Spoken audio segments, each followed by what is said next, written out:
मैं कहता हूँ खरी खरी में आप सबका दिल से स्वागत है। डिवाइन महाकाल की ओर से, प्रज्ञा महाअवतार बाबा जी की ओर से, गुरु माँ की ओर से और मेरी ओर से आप सबको ढेर सारे आशीर्वाद। सुखी रहो, खुश रहो और आध्यात्मिक मार्ग पर आगे बढ़ो। मैं कहता हूँ खरी खरी में हम सनातन धर्म की बातें करते हैं। सनातन धर्म विश्व की सबसे पुरानी संस्कृति है और पूर्ण है। बाकी सारे संप्रदाय या धर्म कहीं न कहीं रुक गए हैं। वो अद्वैत की बातें करते हैं, तब भक्त और भक्त सनातन धर्म अद्वैत की बात करता है। अहम ब्रह्मास्मि कहने की जो हिम्मत है वो एक सनातनी में है। बाकी कोई नहीं कह सकता कि हम ब्रह्मास्मि। और ये खाली बातें नहीं है, ये सनातन धर्म अनुभव भी करवाता है कि आप ब्रह्म हो। सिर्फ अनुभव कर दें कि आपकी तितिक्षा होनी चाहिए,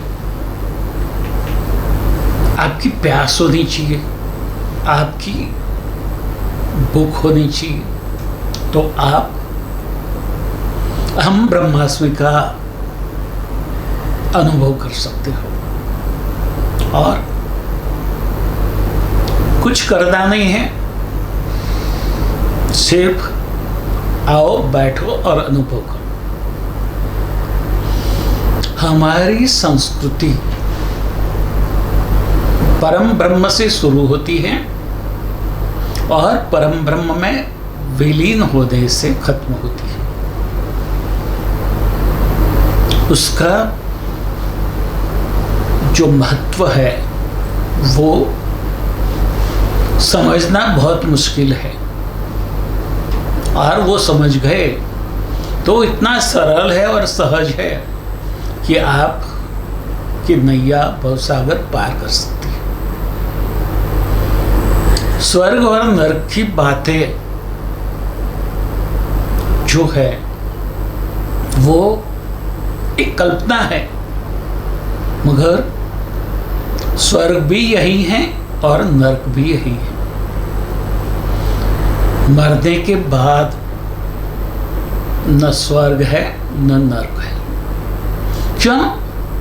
कि गीता में कहा है, नयनम छिद्यन्ति शस्त्राणि नयनम दहति पावका न चैनम क्लेद्यन्ति आपो न शोषयति मारुता।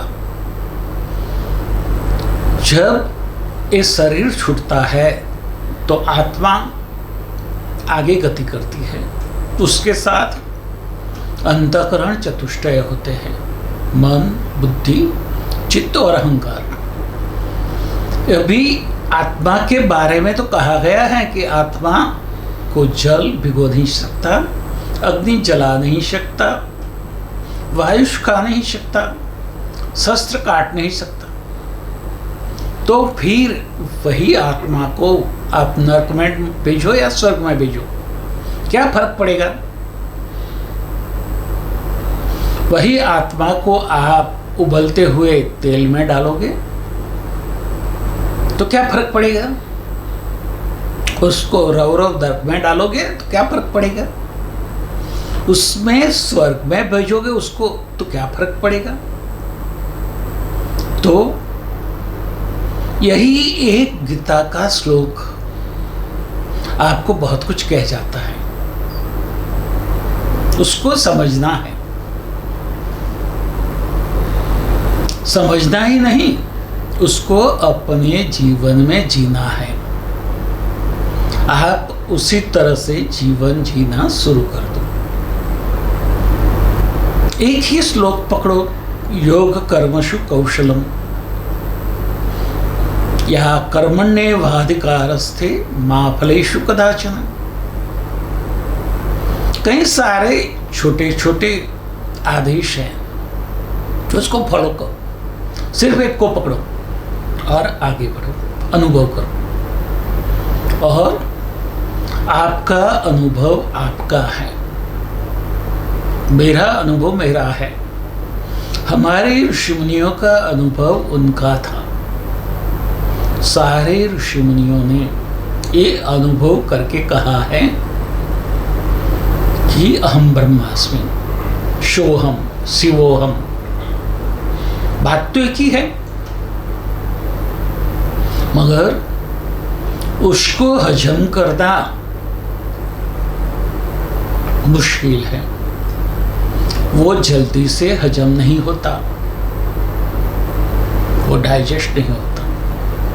यदि उसको अच्छी तरह से डाइजेस्ट कर लो, हजम कर लो, तो आप भी वही अनुभव कर सकते हो जो हमारे ऋषि मुनियों ने किया है। फिर हम डरते हैं, डर निकाल दो, निडर नहीं, अभय बनो।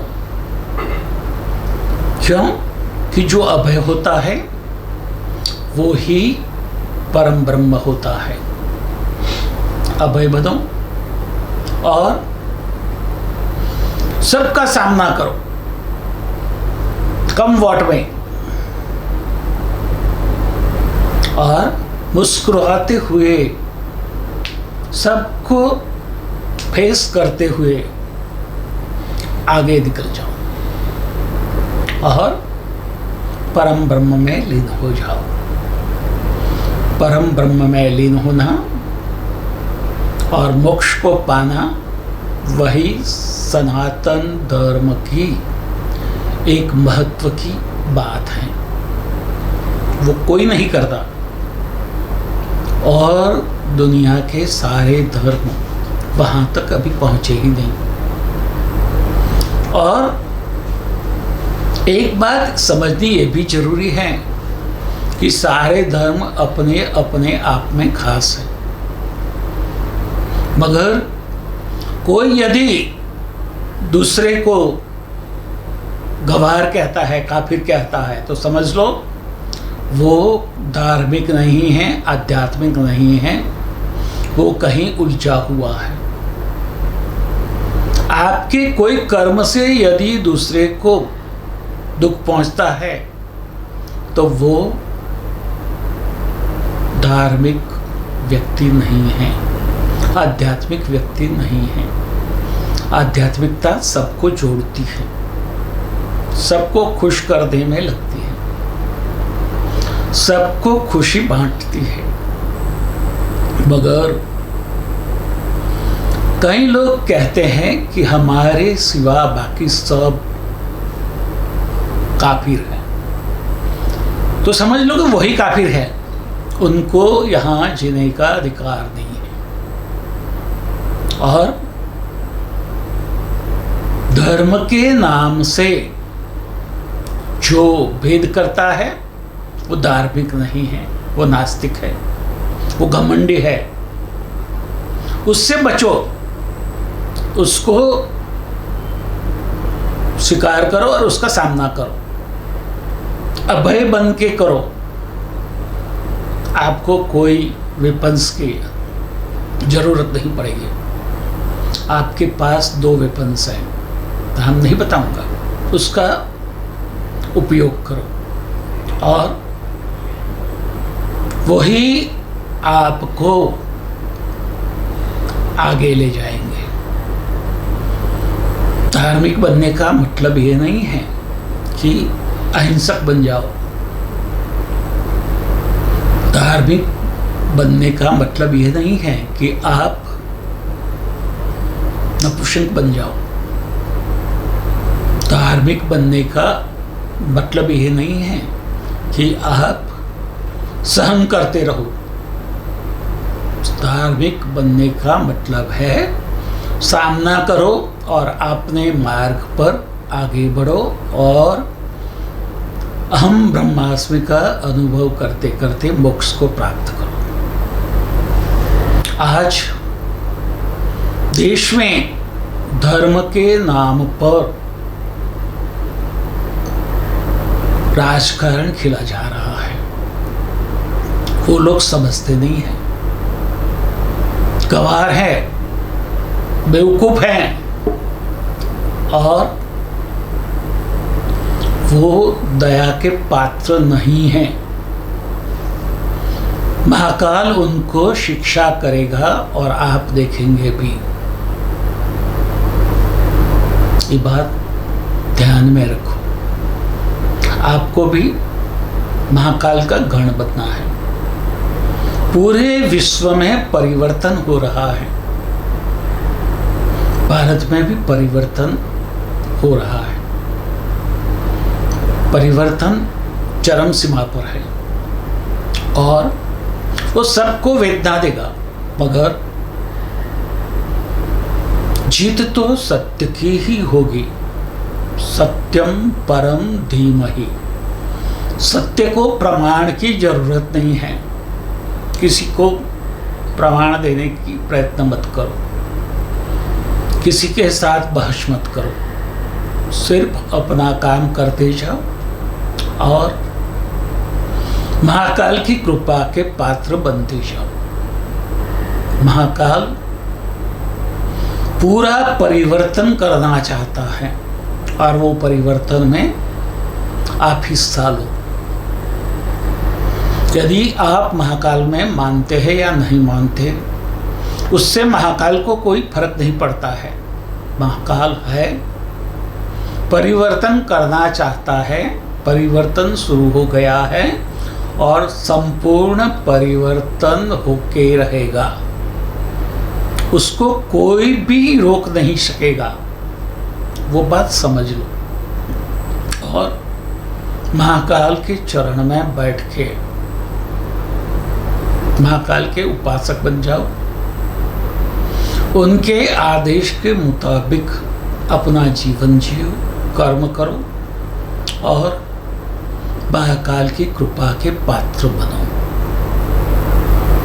महाकाल की कृपा जिसके साथ होगी उसके जीवन में सुख शांति और समृद्धि होगी। ये बात समझ लो। चाहे वो महाकाल में मानता है या नहीं मानता है, मगर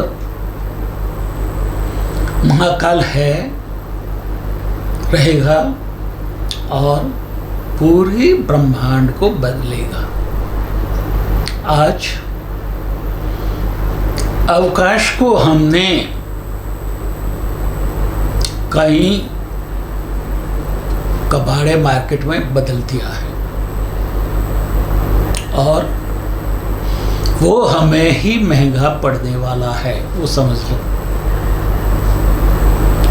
युद्ध रशिया और यूक्रेन में चल रहा है, मगर उसका भोग दुनिया की सारी आबादी बन रही है। आज सबकी निगाहें भारत पर है, मगर भारत के कई राजकारणियों को वो बात रास नहीं आती है और वो महाकाल के काम में अडिंगा लगा रहे हैं। वो समझ ले वो शिक्षा के पात्र हैं और उसको शिक्षा मिलेगी ही, दंड मिलेगा ही। उसके लिए महाकाल की अदालत सबसे श्रेष्ठ है। वो जो शिक्षा करेगी वो सुप्रीम कोर्ट या हाई कोर्ट या राष्ट्रपति उसको वेव नहीं कर पाएगा। ये बात समझ लो। इतना समझोगे तो ये परिवर्तन की पीड़ा से मुक्त हो जाओगे और सहजता से परिवर्तन को अपने जीवन में माणोगे, एंजॉय करोगे, भुगतोगे। परिवर्तन के साथ रहना है और महाकाल के प्यारे बनना है। जो वहाँ से हटा, उसके साथ दुर्घटना घटने वाली ही है। ये बात दिमाग में स्टोर करो और परिवर्तन का स्वीकार करके अपने जीवन में सुख शांति और समृद्धि पाओ। तथास्तु।